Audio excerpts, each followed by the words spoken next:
mean, she played the shit out of Monique. We can't ignore that when it comes to Oprah. Yeah, okay, so that's a good point. Oprah is not perfect. She's not an angel. I absolutely do believe Monique when Monique describes being wronged by Oprah.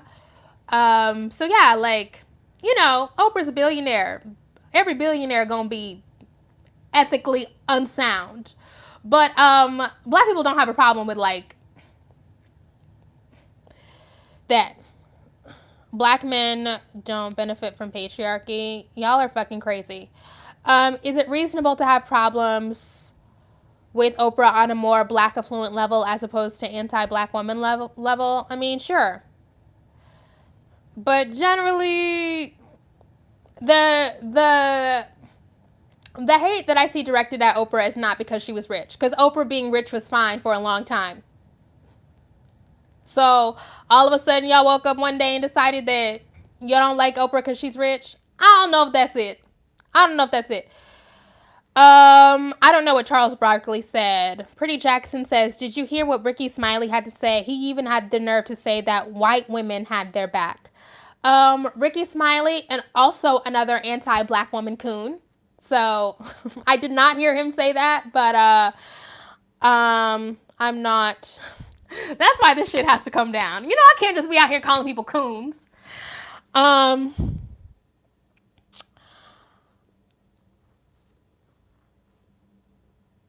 Black NFL players beating their spouse with no real accountability is benefiting from patriarchy. I'm just going to say right now that I am not even going to spend any time explaining how black men benefit from patriarchy. I've made videos about it. There's been lots of writing about it. Other people have made videos about it. That's just not something that I'm going to be debating. Like, to me, that's like debating gravity. Like, I'm not doing that. Yes, like, you can have privilege and be oppressed. I mean, yeah, you can have privilege and be oppressive. You can have privilege and benefit from structural inequality. I'm sorry, that's 101. This channel is not for that. I'm not doing 101 in that way. Pop culture guru says black men go to bat for black rapists and sexists, but claim Dwayne Wade is a disgrace to black manhood for accepting his trans daughter. Love your work. That is true. That is true. You didn't lie.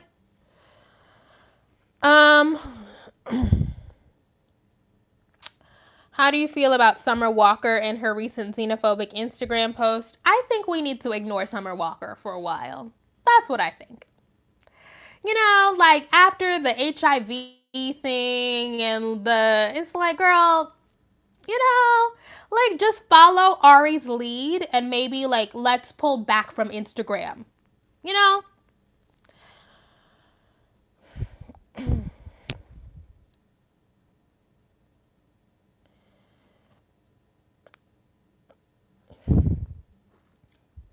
Kim, do you think there were more of us that agreed with Snoop on this matter?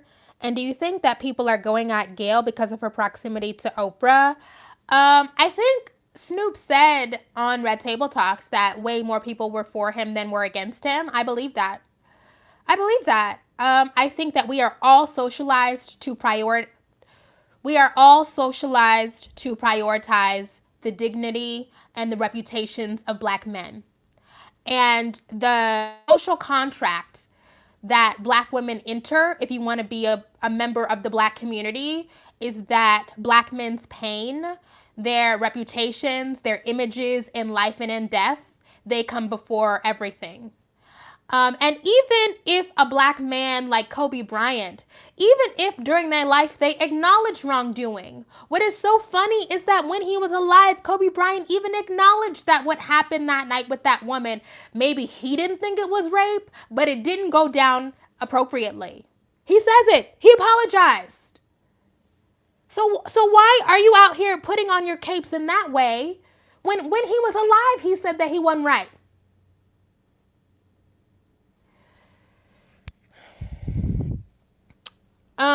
Black folks had an issue with Oprah since she spoke on her abuse in her childhood in the 90s. I was a little kid in the 90s, but I'm sure that that's true.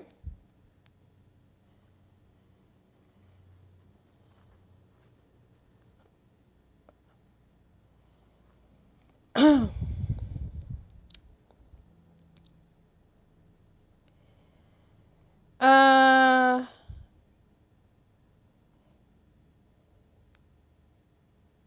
the whole Monique, Oprah, Steve Harvey mess is still confusing to me. In the black community, black men have privilege, men have male privilege. Why are we having to, I'm just not gonna spend any time going over that. Uh, I believe Monique, but no one ever believed or even cared about Monique until it came to them using her to validate their hate for Oprah. Oh, that's a good point. Love is louder. Right. So I do think a part of the reason why people support Monique is because Monique has beef with Oprah. Oh, that's a good point. Absolutely.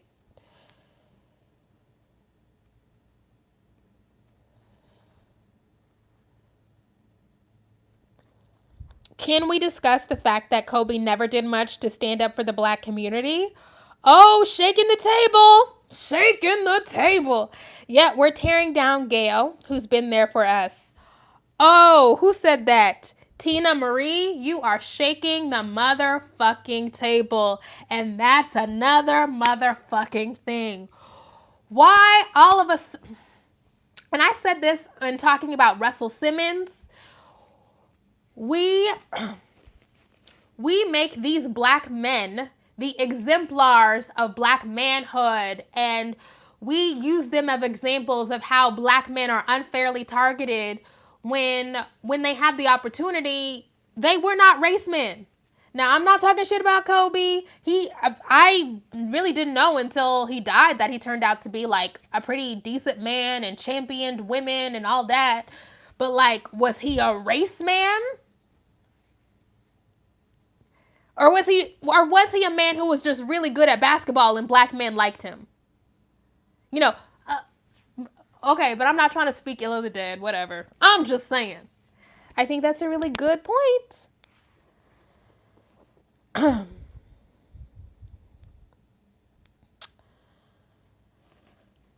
How much is your Patreon? This video is going to be archived for the Angelas, which is the lowest tier member of the on Patreon. It's $2. On YouTube membership, it's $3 because YouTube takes more from memberships.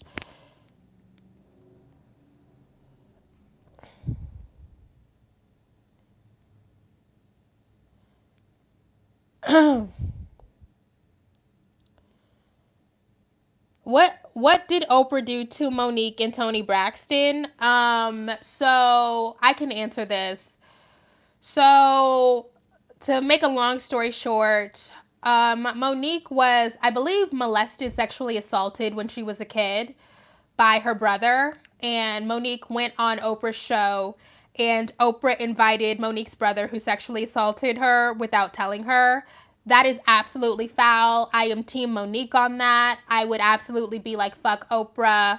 Toni Braxton is mad because she felt like, after Toni Braxton has gone bankrupt a couple of times, and she felt like Oprah was mean to her when discussing her bankruptcy. That's why Toni Braxton is mad at Oprah. Can you make a video on Love is Blind one of these days? I'll think about it. Can you think of a black man who would have better interviewed him?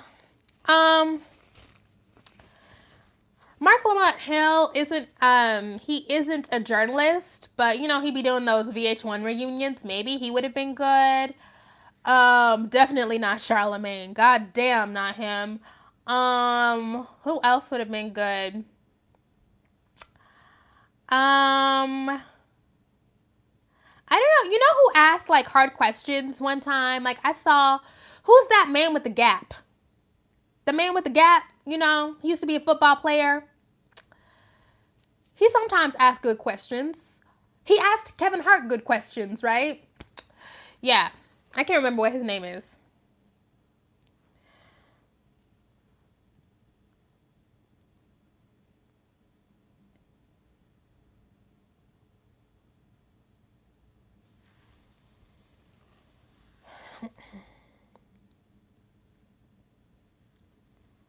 Who is Summer Walker? Summer Walker is. Did I miss super chats? Sorry if I missed them. They're not coming up on my phone, so sorry. Um, Summer Walker is an R&B singer. She has what is it? Social anxiety.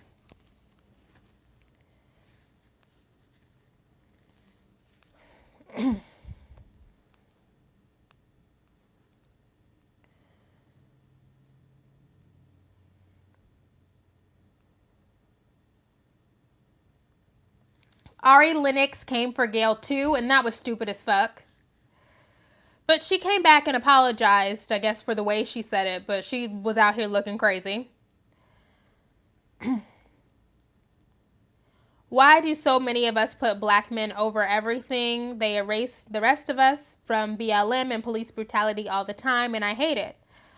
We're just taught that black men are the most important members of our community. That's what we're taught. We're taught that black men are hunted, that they are unfairly scrutinized, that they are like a precious commodity, a black man who's not deaded in jail. And so we learn patriarchy the same way everybody else learns patriarchy, and so we prioritize their well-being.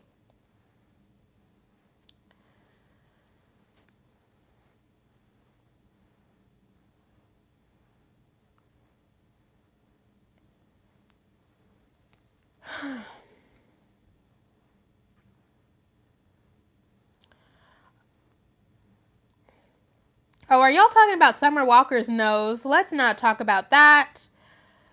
Even though, actually, no, I'm not gonna talk about her nose. You know what? It's hard out here for being a black woman. You know, people make fun of the way that black women look. You know, we saw the way that Ari Lennox has been degraded. We saw the way that Lizzo has been degraded. So, am I the biggest fan of Summer's nose? No. Do I completely understand why, if you are in the public eye and people are commenting on your appearance all the time, why you would get plastic surgery? Absolutely. I'm trying to approach that with much more grace and compassion, because I cannot imagine, I think most of us cannot imagine the kind of scrutiny that somebody like Summer Walker gets. Do I wish we would have picked a different nose? Sure, okay? We didn't have to get that nose, okay? But I understand.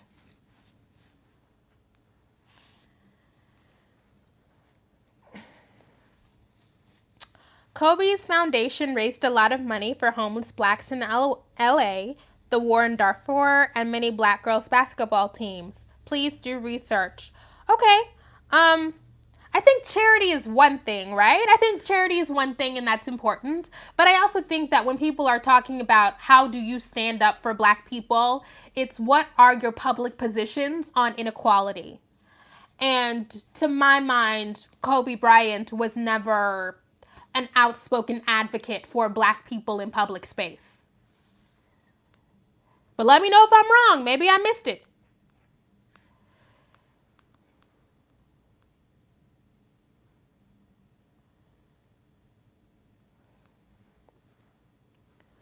How do you feel about the results of Super Tuesday? I feel like we're in some trouble.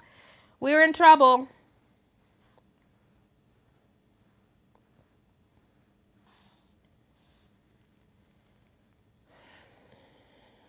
Michael Strahan is the man with the gap.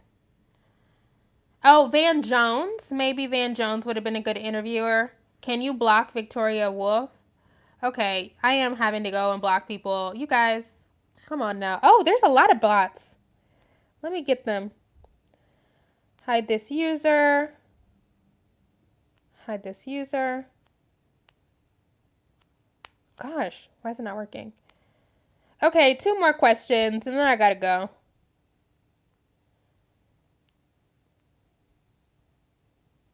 How do you feel about the phrase vote blue no matter who?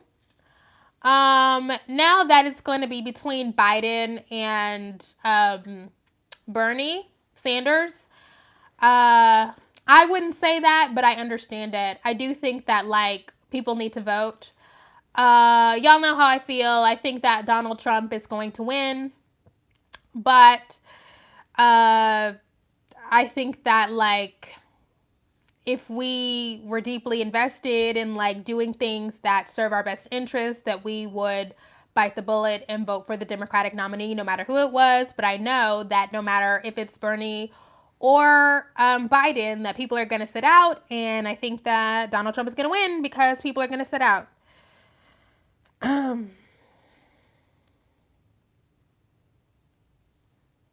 Yes, Elizabeth Warren is out. Good video. And what's the next topic? I don't know what the next topic is going to be. Everybody wants to talk about Love is Blind. Maybe I'll talk about that. I don't know. I haven't decided yet.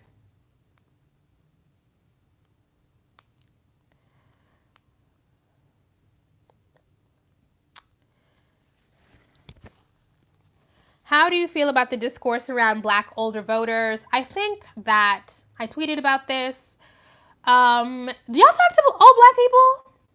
I don't know. I see people be saying stuff, and I'm like, do y'all have relationships with any Black people over 60? How are y'all talking like this? I find it to be very strange. I think, I guess maybe because I live so close to where I was born and raised, that my relationships to older Black people are stronger than a lot of Black progressives, but I don't like it. I don't like the way that older Black voters are talked about. I don't like the way that Black Southern voters are talked about. I also think that like it's just not a good organizing strategy. I think that we have all been indoctrinated into white supremacy. And most of us have been taught to think a certain way and to do certain things to survive. And thankfully, some of us, because of access to organizing spaces, access to activists, access to education, we have been able to kind of break out of that paradigm and think differently. And that's wonderful. But a lot of people don't have that access. A lot of people don't have that opportunity. And I do think, quite frankly, that those of us who have the knowledge and who have access to alternative ways of thinking, that it is our responsibility to be talking to the more conservative people in our lives. The same way that we chastise white folks for going back home to their racist white families and not saying shit, I think that it is our responsibility as young progressive people to go back home to our families and to our communities and say, Bloomberg is fucked up. Why are you voting for Biden? Like we have responsibility in this too. And I think that like young people abdicating that responsibility and saying, oh, well, they're not going to listen and they only care about Jesus. And it's like, okay, fine. Then they're just going to stay that way then. You know what I'm saying? Like then your grandma is going to keep voting for Biden.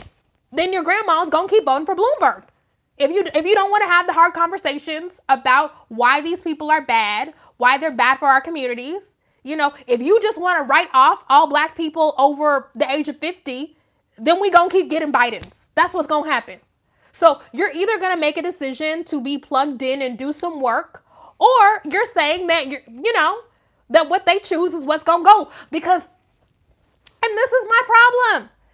We can say whatever we want about the way that Southern Black people are voting, the way that older Black people are voting. But the reason why their candidates prevail is because they be voting. So if you even look at the exit polls for Super Tuesday, I voted in Super Tuesday. It's like they out here. They showing up. They standing in line for 5 hours. So if we're going to not vote, and if we're going to write them off and say we're not going to have any conversations, then we're going to keep getting Bidens. Because Biden is familiar to them.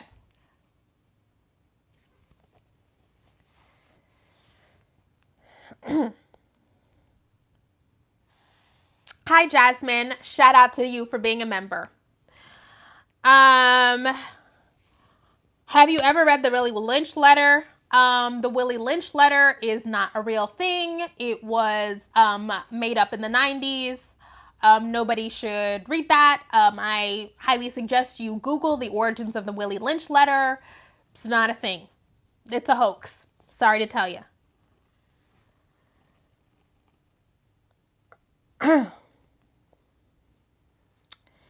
How can I encourage more of my peers to vote? I'm 22 and a lot of people treat it like an option. I think that, I don't know, just laying out the stakes of like why voting matters. I don't really know. Look, I'm not an organizer in that way. I don't know like the surefire ways to get young people to vote. All I do know is that on Super Tuesday, people under 30 made up 17% of the electorate. I'm sorry, 17% ain't gonna be enough to get it done. It just ain't. If you want a revolution, right? Y'all talking about a revolution. Y'all talking about a movement. 17% is not enough to make a movement. That's not enough to have a revolution. So, I mean, you know, I voted for Warren, by the way. So my candidate, she's out. I will happily support Bernie. I'm not supporting Biden at all, ever. I would vote for him in November, but I am not pulling for him. Alexander Wilson asks, I live in DC and Bloomberg had our mayor, a black woman, go around the country to campaign for him and say how great he was. Money can buy a lot. Money can buy a lot of public official support, but black people in Mississippi, in Alabama, in South Carolina, in wherever, in Texas, he didn't buy them, right? Like, so Bloomberg, he didn't give them money, I should say. I think that Bloomberg's advertising and his pretend connections to Barack Obama were very, very effective in those southern states. But like pinning it all on people being cut checks is not it. That's not it.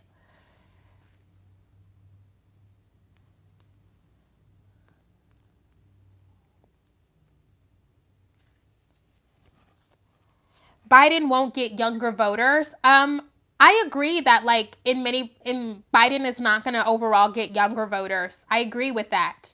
But is Bernie getting the younger voters that he needs? Like, that's the point. Like, the whole point is no, Biden is not going to get younger voters in November. But when we just had Bernie Sanders out here saying himself that young voters did not show up in a way that would have made a huge, huge difference for him on Super Tuesday, like, that's also an issue.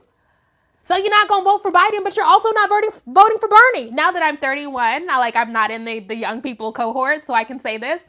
But like, or my birthday is next week. Shout out to y'all. Shout out to Pisces, right? But it's like, it's like, y'all not voting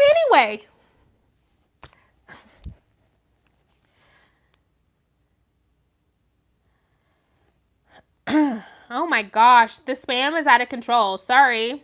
Okay, it's time for me to go. I didn't realize the spam was this bad. They love my channel.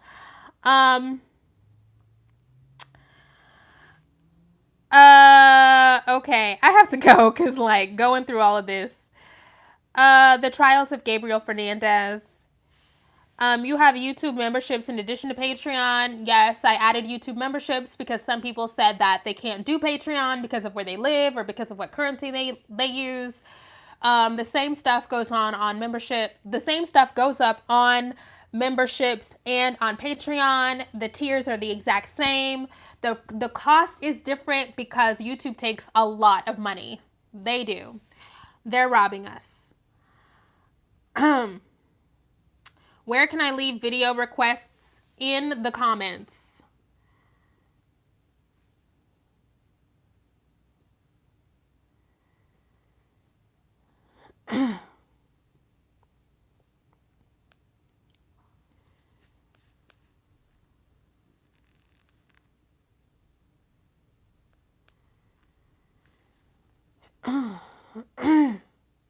Are you going to see Janet on tour this summer? I will go to Essence Fest. That's where I'll see her. I just went to see her last summer. So,